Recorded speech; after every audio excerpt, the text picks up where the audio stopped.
Good afternoon, everyone.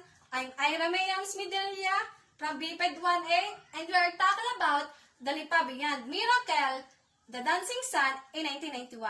Bago ako magpatuloy sa aking talakayin, nais ko munang balikan ang iba pang mga misteryong nangyari noong panahong iyon.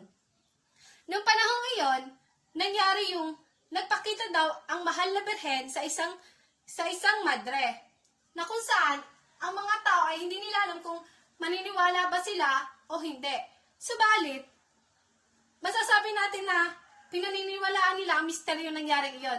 Dahil hanggang ngayon, may mga tao pa din na nagpupunta sa simbahan ng Carmel upang masaksihan kung nasaan at kung saan pwesto nagpakita ang mahal na birhen sa madre. Isa pa, hindi lang yan ang misteryo nangyari noong panahong iyon.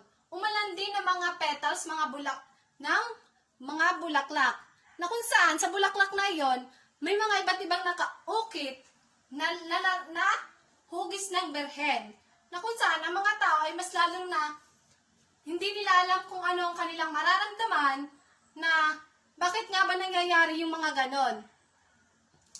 Ayan, at ngayon, magpapatuloy ako sa aking talakayin.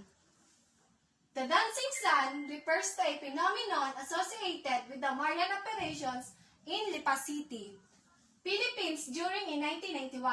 Witnesses reported seeing the sun dance in the sky, which was interpreted by many as a miraculous sign. This event attracted significant media attention and drew thousands of people to the site, including pilgrims and religious devotees seeking spiritual and experiences. Ayan. Dito naman, sa milagrong ito, nangyari ito nung nagmimisa mga tao, na kung saan ang mga taong nagbimisa nung panahong nangyari ito ay mahigit sa 20,000 people na nakakita sa langit na ang araw ay sumasayaw. Nung nangyaring ang misteryong iyon, hindi nila alam kung ano nga ba ang nangyayari. Na bakit may ganon? Bakit nangyayari ang mga misteryong yon? Na ang araw ay sumasayaw sa langit. Iba't ibang mga misteryo nangyayari noong panahong iyon. Kung kaya't ang mga tao ay bakit parang tila na yung nababalot sila ng takot, ng kaba o saya dahil sa mga misteryo nangyayari noong panahong iyon.